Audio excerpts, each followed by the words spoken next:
ఆ, Pushpa 1 pre release అప్పుడు ఇదే స్టేజ్ మీద నుంచొని బన్నీతో అన్న, బన్నీ నార్త్ ఇండియాను వదలొద్దు, అక్కడ ఫ్యాన్స్ నీకోసం చచ్చిపోతున్నారు, ప్రమోట్ చేయ అక్కడ సినిమాని అని చెప్పి. 3 years అయిందా, ఇప్పుడు 2 years అయిందా, ఎన్ని సంవత్సరాలు అయిపోయిందా? 3 years Sukku.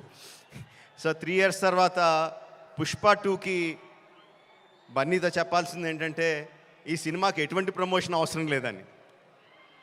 Not needed, because మొత్తం ఇండియా మొత్తం ఆర్ ప్రపంచంలో ఇండియన్స్ ఎక్కడ ఉన్నారో అందరూ కూడా ఆల్రెడీ టికెట్లు కూడా కొనేసుకుని ఉంటారని అర్థమైపోతుంది. జనరల్గా ఏదైనా సినిమా ఫంక్షన్కి వచ్చినప్పుడు మనం ఏం మాట్లాడినా ఆ సినిమాకి ఏదో ఒకటి హెల్ప్ అవ్వాలి.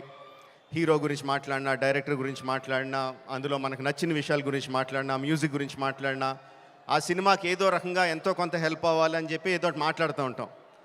అండ్ ఈ సినిమాకి అవసరం లేదు, ఏం మాట్లాడక్కర్లేదు ఈ సినిమా గురించి. సో అందుకని సరదాగా జరిగిన విషయాన్ని, ఒక చిన్న సరదా విషయాన్ని పంచుకుంటాను. ఇన్స్టెడ్ ఆఫ్ సినిమాని పొగడం కన్నా సరదాగా జరిగిన విషయం ఒకటి పంచుకుంటాను మీతో. ఒక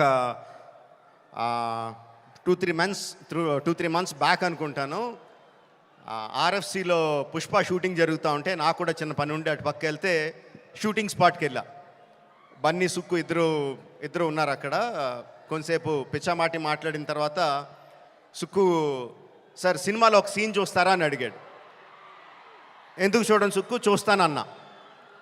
సో ఎడిటర్ని పిలిచి సుక్కు ఏదో ఆ సీన్ ఈ సీన్ కొంచెం కరెక్షన్ చేసి ఏదో చూపించు అని చెప్పాడు. ఆ ఎడిటర్ ఏదో దాన్ని కొంచెం కరెక్షన్స్ చేస్తున్నాడు. ఈ లోపల బన్నీ, సుక్కు ఇద్దరు నాతో డిస్కషన్ అండి. బన్నీ, సుక్కు అంటాడు, ఎవరన్నా సీన్ చూసి సినిమా చూస్తావా అంటే నేను చూడండి అంటాను, ఆ తర్వాత వాళ్ళతో ఏం చెప్పాలో నాకు తెలియదు అంటాడు. బన్నీ అంటాడు, అవును కూడా, నేను కూడా అస్సలు చూడను, ఎవరన్నా చూపిస్తే వాళ్ళతో ఎలా మాట్లాడాలో తెలీదు, ఫేస్లో నా మొహంలో ఎక్స్ప్రెషన్ తెలిసిపోద్దా అంటాడు.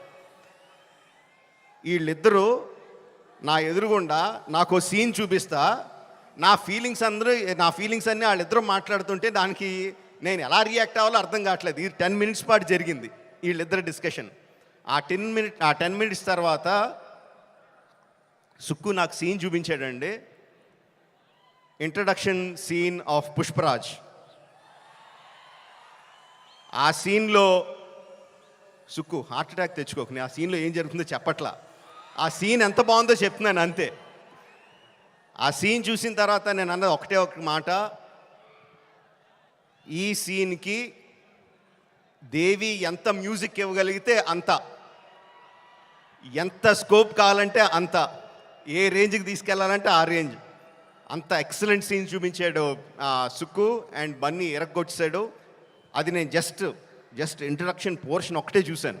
ఇంకా సినిమా మొత్తం దాని తర్వాత ఎలా ఉంటుందో ఆబ్వియస్గా అర్థమైపోయింది. అండ్ December 5th కూడా కాదు, December 4th ఈవినింగ్కే ప్రపంచానికి అంతటికి కూడా అర్థమైపోతుంది. అంటే నాకు నిజంగా ఆల్ ద బెస్ట్ అని కూడా చెప్పాలనిపించట్లేదు, ఇంక ఈ సినిమాకి ఏమని చెప్పాలి. Okay, all the best to all of us. అదిగో వర్షం కూడా పడుతుంది, blessings from the heaven. December 4th evening, Pushparaj rule, only in theatres. Thank you very much.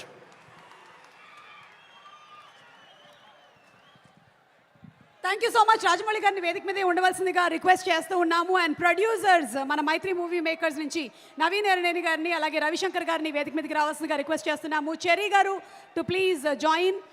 And ladies and gentlemen, put your hands together for one of the fantastic directors that